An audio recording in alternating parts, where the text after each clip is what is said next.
आज की क्लास में आप सभी का बहुत बहुत स्वागत है। आइए देखते हैं आज का प्रैक्टिस सेट जो आपका आधारित है हिंदी साहित्य का दूसरा इतिहास बच्चन सिंह पर। इसमें आपका पहला क्वेश्चन है, निम्न में से यशपाल की रचना है बताना है। पहला है दादा कामरेड, दूसरा है देशद्रोही, तीसरा है झूठा सच और चौथा है उपर्युक्त सभी।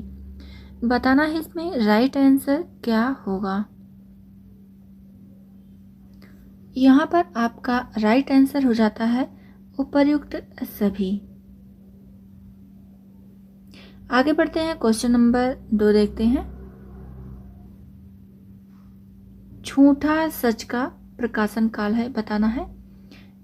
पहला है पहला भाग 1958 में, दूसरा है दूसरे भाग का प्रकाशन 1960 में हुआ, तीसरा है पहले भाग का प्रकाशन 1960 में हुआ, चौथा है 1 और 2 दोनों सही है और पांचवा है आपका 2 और 3 दोनों सही है। बताना है इसमें राइट आंसर क्या होगा। देखिए, जो लोग वीडियो को लाइक नहीं किए हैं आप लोग लाइक कर दीजिए और अपने सभी साथी मित्रों को भी यह वीडियो शेयर कर दीजिए।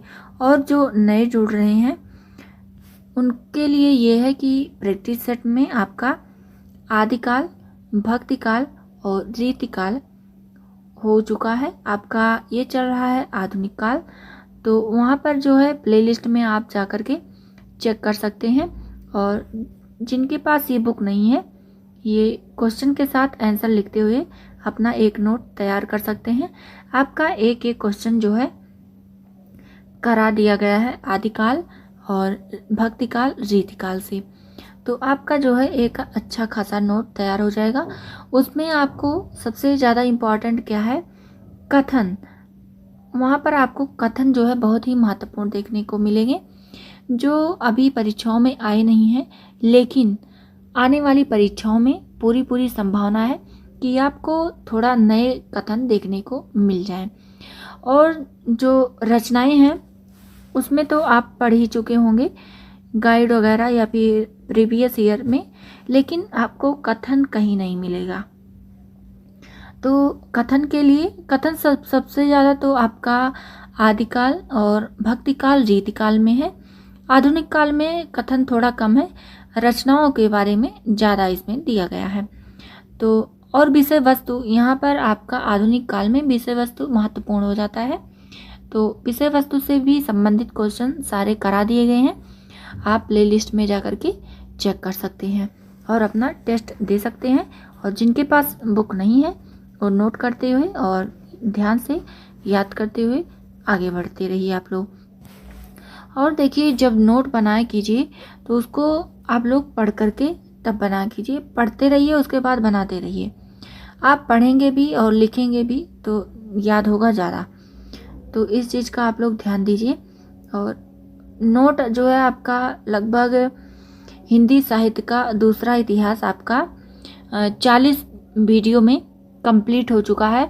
लगभग आपका 500 प्लस पेज था, 40 वीडियो में आपका पूरा बुक जो है समाप्त हो जाएगा। तो आप लोग ये लगभग आपका समाप्त होने वाला ही है, आपका लास्ट चल रहा है। ये आधुनिक काल आपका चल रहा है अभी। इसमें आधुनिक काल में लगभग आपके सारे जो है जितने पार्ट थे सभी हो चुके हैं। बस अंतिम 2-4 क्लास आपका शायद हो जाए, इसके बाद आपका ये पूरा समाप्त हो जाएगा। तो आप लोग इसको जो है नोट कर लीजिए, सभी जो है क्वेश्चन के साथ आंसर नोट करते हुए आगे बढ़िए और इसको जो है डेली रिवीजन कीजिए। देखिए, आपको 500 पेज पढ़ने में आपको बहुत समय लगेगा, टाइम लगेगा। टाइम इतना है नहीं किसी के पास। जो हाउस वाइफ है उनके लिए तो ये समय निकालना बहुत ही मुश्किल हो जाता है, तो आपके लिए तो ये प्रैक्टिस सेट रामबाण है। आपको मैं बताना चाहती हूँ, आप अगर घर का कोई भी काम कर रही हो तो आप अपना जो है प्रैक्टिस सेट रख दीजिए और आपका क्लास होता रहेगा, आप सुनती रहेंगी और आपको जो है याद होता रहेगा। और जब भी आपको समय मिले आप तुरंत उसका जो है नोट बना लें। उसके बाद थोड़ा बहुत जब समय मिलता है वहाँ पर आप अपना रिवीजन का काम कर सकती हैं, या फिर अन्य जो है आगे आने वाले जो आपको प्रैक्टिस सेट के रूप में मूल किताबों से ही मिलेंगे उसको जो है आप देखते रहिए और पढ़ते रहिए। यहाँ पर आपको मूल किताबों से ही क्लास मिलेगी। तो आपके लिए जो है ये थोड़ा प्लस पॉइंट हो जाता है कि जो क्वेश्चन आपको एग्ज़ाम में टफ लगने वाले हैं, जो आपको किसी गाइड या प्रीवियस ईयर में नहीं मिलेंगे लेकिन आपको मूल किताब में ही मिलेंगे, वो सारी समस्या आपकी जो है यहाँ पर समाप्त हो जाती है। क्योंकि यहाँ पर एक एक क्वेश्चन आपका एक एक कथन पूरा का पूरा करा दिया गया है। आपको यहाँ पर कुछ फालतू नहीं देखने को मिलेगा। इसलिए मैं ये कर रही हूँ कि जिनके पास बुक है वह अपना यहाँ पर समय बिना जाया करते हुए यहाँ पर प्रैक्टिस सेट लगाएं, और जिनके पास बुक नहीं है और समय भी नहीं है तो इस प्रैक्टिस सेट के रूप में आप लोग आंसर के साथ नोट करते हुए आगे बढ़िए। आपका समय भी बचेगा क्योंकि बुक पढ़ने में टाइम तो लगता है। अगर आपके पास समय है तो आप बुक पढ़िए, बुक से भी आपको अच्छा नॉलेज होगा। लेकिन अगर समय का अभाव है तो आपके लिए इससे अच्छा ऑप्शन कुछ नहीं है, क्योंकि 500 प्लस अगर पेज का वीडियो आप अगर 10 वीडियो डेली देखें तो 4 दिन में आपका तो पूरा बच्चन सिंह का दूसरा इतिहास समाप्त हो जाता है। तो इसलिए आप जो है यहाँ पर जुड़िए और आपको यहाँ पर 1 मिनट भी बर्बाद नहीं देखने को मिलेगा, क्योंकि आपका प्रैक्टिस सेट जो है क्वेश्चन के साथ कराया जा रहा है। यहाँ पर आपको नोट बनाने में भी समस्या नहीं होगी, और मेन चीज़ है समय तो बिल्कुल नहीं बर्बाद होगा। आपका पूरा इम्पॉर्टेंट क्वेश्चन ही यहाँ पर देखने को मिलेगा, फालतू तो कुछ भी नहीं देखने को मिलेगा इसमें। तो आप लोग यहाँ पर जुड़िए और अपने सभी साथी मित्रों को भी जोड़िए, और आप लोग लाइक भी किया करिए। आप लोग क्लास लेते हैं लेकिन लाइक नहीं करते हैं। सब्सक्राइब जो नहीं जोड़ रहे हैं सब्सक्राइब कर लें, क्योंकि आने वाले समय में आपको बहुत ही महत्वपूर्ण प्रश्न प्रैक्टिस सेट के रूप में ही देखने को मिलेंगी। यहाँ पर देखिए हम लोग क्या रहता है, जैसे कुछ लोग तो हैं जिनके पास बुक है लेकिन उनको प्रैक्टिस सेट के लिए जो है इधर उधर दौड़ना भागना पड़ता है कि कहाँ मिलेगा प्रैक्टिस सेट, कैसे मिलेगा। ठीक है, आपको उसके लिए जो है पैसा भी देना पड़ता है, जबकि यहाँ पर आपका सब कुछ फ्री चल रहा है। तो आप जो है यहीं पर जुड़िए, 1 रुपया नहीं लगने वाला है। प्रैक्टिस सेट पूरा का पूरा फ्री मिल रहा है, मूल किताब पर आधारित मिल रहा है। तो आप लोग जो है जुड़िए, अपने सभी साथी मित्रों को भी शेयर कीजिए। बस आप लाइक कर दिया करिए और कमेंट कर दिया करिए कि क्लास कैसी लगी, क्वेश्चन जो बना है वो कैसा है और क्वेश्चन का लेवल कैसा है। लेवल तो मैंने पूरा वही बुक से ही रखा है, तो लेवल का तो कोई क्वेश्चन नहीं है। लेकिन यह है आपको क्लास कैसी लगी इसका जो है कमेंट ज़रूर किया करिए और अपना सहयोग बनाइए, और सभी साथी मित्रों को भी इकट्ठा कीजिए ताकि हमको भी अच्छा लगे। आगे देखते हैं क्वेश्चन नंबर इसका 2 का राइट आंसर हो जाता है आपका 1 और 2 दोनों सही है। यहाँ पर पहले भाग का प्रकाशन होता है 1958 में, वहीं दूसरे भाग का प्रकाशन होता है 1960 में। आगे देखते हैं क्वेश्चन नंबर 3 है आपका, यशपाल की रचना है बताना है। पहला है तेरी मेरी उसकी बात, दूसरा है अप्सरा का सांप, तीसरा है दिव्या और चौथा है अमिता, पांचवा है उपर्युक्त सभी। बताइए इसमें राइट आंसर क्या होगा। यहाँ पर देखिए आपका राइट आंसर हो जाता है उपर्युक्त सभी। ये सारी रचनाएं जो है यशपाल जी की हैं। आगे बढ़ते हैं क्वेश्चन नंबर 4 की तरफ। रांगे राघव की रचना है बताना है। पहला है मुर्दों का टीला, यहाँ पर मुर्दों कर लीजिए, मुर्दों का टीला। दूसरा है सीधा साधा रास्ता, और यहाँ पर सादा होगा, सीधा साधा रास्ता। तीसरा है कब तक पुकारूं और चौथा है उपर्युक्त सभी। बताना इसमें राइट आंसर क्या होगा। यहाँ पर देखिए आपका राइट आंसर हो जाता है उपर्युक्त सभी। आगे बढ़ते हैं, क्वेश्चन नंबर आपका है 5।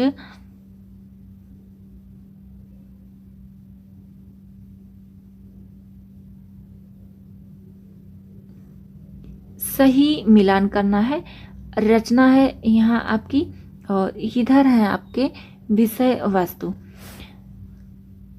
ए में है आपका मुर्दों का टीला, बी में है टेढ़ी मेढ़ी रास्ते और सी है भूले बिसरे चित्र और डी है आपका चित्रलेखा। अब देखते हैं कि इसका विषय वस्तु क्या है। यहाँ पर बताना है राइट आंसर क्या होगा। यहाँ पर देखिए आपका राइट आंसर हो जाता है, यहाँ पर आपका राइट आंसर हो जाता है ऑप्शन नंबर 3। ए का ए है, बी का बी, सी का सी है और डी का डी। यहाँ पर देखिए डी का डी है चित्रलेखा। इसका जो विषय वस्तु है ये पाप पुण्य की निर्दिष्ट सनातन कोटियों को ताड़ता है। इस पर आधारित जो है ये रचना है पाप पुण्य पर।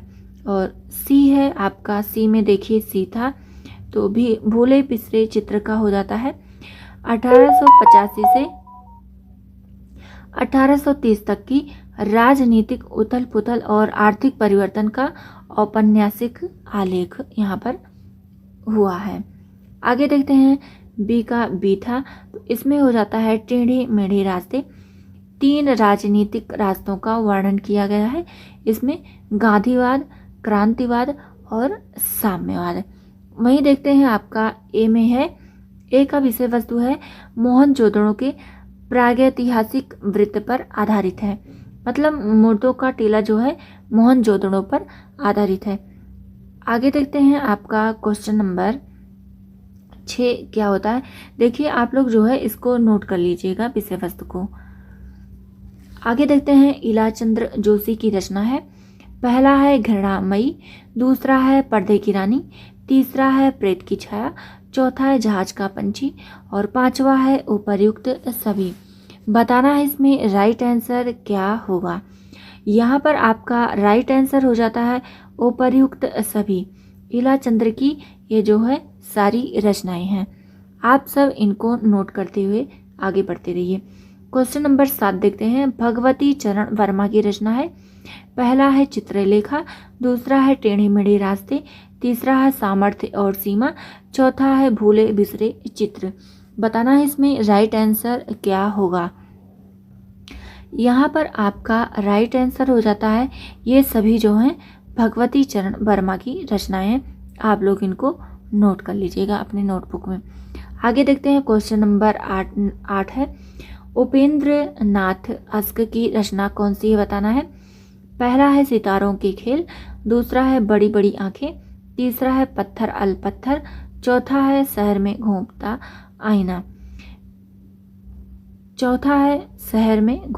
आईना, पांचवा है उपर्युक्त सभी। बताना है इसमें राइट आंसर क्या होगा। यहाँ पर देखिए आपका राइट आंसर हो जाता है उपर्युक्त सभी। आगे देखते हैं, क्वेश्चन नंबर 9 है, अमृतलाल नागर की रचना है। पहला है महाकाल, दूसरा है सेठ बांकेलाल, तीसरा है बूंद और समुद्र, चौथा है मानस का हंस, पांचवा है उपर्युक्त सभी। बताना है इसमें राइट आंसर क्या होगा। यहाँ पर देखिए आपका राइट आंसर हो जाता है उपर्युक्त सभी। ये सारी रचनाएं जो हैं अमृतलाल नागर की हैं। आगे देखते हैं, क्वेश्चन नंबर आपका 10 है, सही मिलान कीजिए। रचनाकार इधर हैं आपके और इधर है इनकी रचनाएं। ए है धर्मवीर भारती, बी है शिव प्रसाद मिश्र रुद्र, सी है गिरधर गोपाल और डी है सर्वेश्वर दयाल सक्सेना। रचना में देखते हैं, ए है बहती गंगा, बी है सूरज का 7वां घोड़ा, सी है चांदनी रात के खंडहार और डी है सोया हुआ जल। इसमें बताना है राइट आंसर क्या होगा। यहाँ पर देखिए आपका राइट आंसर हो जाता है ऑप्शन नंबर ए। एक जो है सही हो जाता है। ए का बी है, धर्मवीर भारती का है, सूरज का 7वां घोड़ा। और बी का ए है, शिव प्रसाद मिश्र रुद्र का है, बहती गंगा। और सी का सी है, गिरधर गोपाल का है, चांदनी रात के खंडहर। और डी का डी है, सर्वेश्वर दयाल सक्सेना, इनका है सोया हुआ जल। आप लोग जो है इसको नोट कर लीजिएगा। आगे बढ़ते हैं। क्वेश्चन नंबर 11 है, दीर्घतया और पलटू बाबू रोड किसकी रचना है, बताना है। पहला है फणीश्वर नाथ रेणु, दूसरा है रघुवीर भारती, तीसरा है शिव प्रसाद मिश्र रुद्र और चौथा है विश्वनाथ मिश्र। बताना है इसमें राइट आंसर क्या होगा। यहाँ पर आपका राइट आंसर हो जाता है फणीश्वर नाथ रेणु। आगे बढ़ते हैं। क्वेश्चन नंबर आपका 12 है। देखिए इसमें सही मिलान करना है रचना को उनकी विषय वस्तु से। ये जो है आपके लिए बहुत ही महत्वपूर्ण है, तो आप लोग जो है अपने नोटबुक में नोट कर लीजिएगा, क्योंकि जो परीक्षा का ट्रेंड चल रहा है उसमें आपको रचना न पूछ करके जो जैसे जो बार बार पूछी गई रचनाएं हैं, अब उन रचनाओं को न पूछ करके उनकी विषय वस्तु पूछा जा रहा है, तो आपके लिए ये बहुत ही महत्वपूर्ण हो जाता है। आप लोग इसको नोट कर लीजिएगा। देखिए रचना में है रति नाथ की चाची, बी है बाबा बटेश्वर नाथ, सी है नए पौध और डी है इमरतिया। विषय वस्तु देखते हैं। ए है विधवा की यातना का वर्णन हुआ है, बी है किसानों और मजदूरों का शोषण का वर्णन है, सी है इसमें अनमेल विवाह का सक्रिय प्रतिरोध का वर्णन है और डी है मठाधीशों के घिनौने कृत्यों का नग्न चित्रण हुआ है। अब बताना है कि कौन सी रचना का कौन सी विषय वस्तु सही है।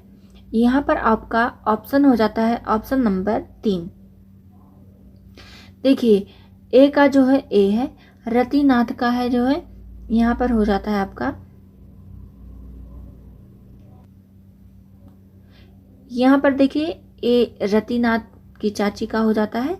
इसमें विधवा की यातना का वर्णन किया गया है कि एक विधवा की जो जिंदगी होती है उस पर किस प्रकार की जो समाज की रूढ़ियां हैं, जो यातनाएं हैं, थोपी जाती हैं, इसका वर्णन यहाँ पर देखने को मिलता है।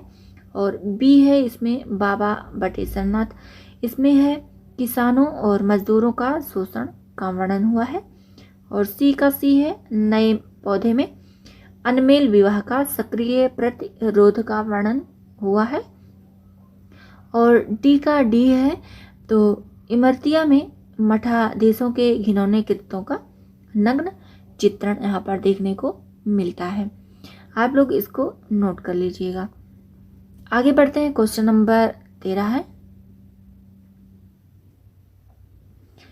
सही मिलान कीजिए। इधर है रचनाकार और इधर है इनकी रचनाएं। ए है उदय शंकर भट्ट, बी है ठाकुर प्रसाद मिश्र, सी है रामदरस मिश्र, डी है विवेकी राय। और रचना में देखते हैं। ए है 7 घरों का गांव, बी है सागर शहरी और मनुष्य, सी है जल टूटता हुआ और डी है सोना माटी। बताना इसमें राइट आंसर क्या होगा। यहाँ पर देखिए राइट आंसर हो जाता है आपका ऑप्शन नंबर 3। ए का बी है यहाँ पर हो जाएगा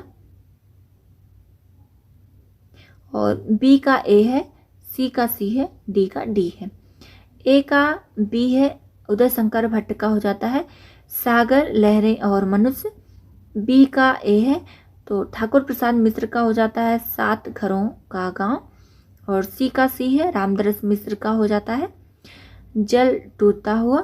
और डी का डी हो जाता है विवेकी राय सोना माटी। आगे बढ़ते हैं। क्वेश्चन नंबर 14 है, सही मिलान कीजिए।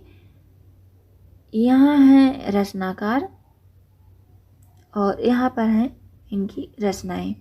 सही मिलान करना है कि किस रचना का रचनाकार कौन है। ए है मोहन राकेश, बी है नरेश मेहता, सी है निर्मल वर्मा और डी है राजकमल चौधरी। ए है अंधेरे बंद कमरे, बी है वह पथ बंधु था, सी है वह दिन और डी है मछली मरी हुई। बताना इसमें राइट आंसर क्या होगा।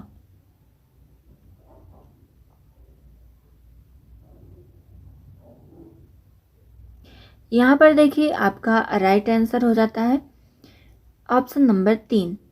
ए का ए है, बी का बी, सी का सी है और डी का डी है। तो मोहन राकेश का हो जाता है अंधेरे बंद कमरे, नरेश मेहता का हो जाता है वह पथ बंधु था, निर्मल वर्मा का है वह दिन और राजकमल चौधरी का है मछली मरी हुई। आगे देखते हैं क्वेश्चन नंबर 15 है। ये जो है आपके प्रैक्टिस सेट का अंतिम क्वेश्चन है। इसमें जो है आपको मिलान करना है रचनाकार को उनकी रचनाओं से।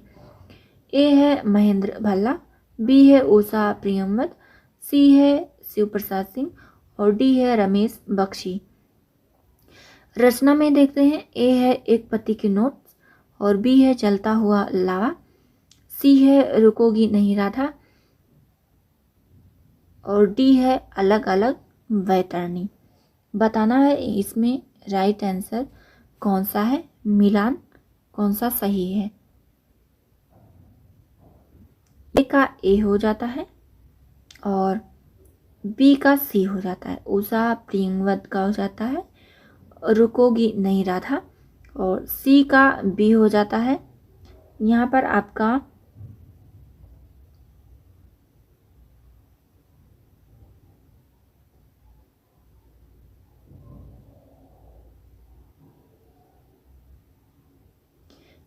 आपका होना चाहिए डी, सी का डी हो जाता है, शिव प्रसाद सिंह का हो जाता है अलग अलग वैतरणी और डी का ए हो जाता है जलता हुआ लावा।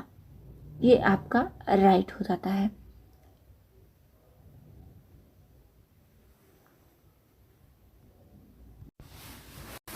आज की क्लास यहीं तक थी, फिर मिलते हैं अगली नई क्लास में।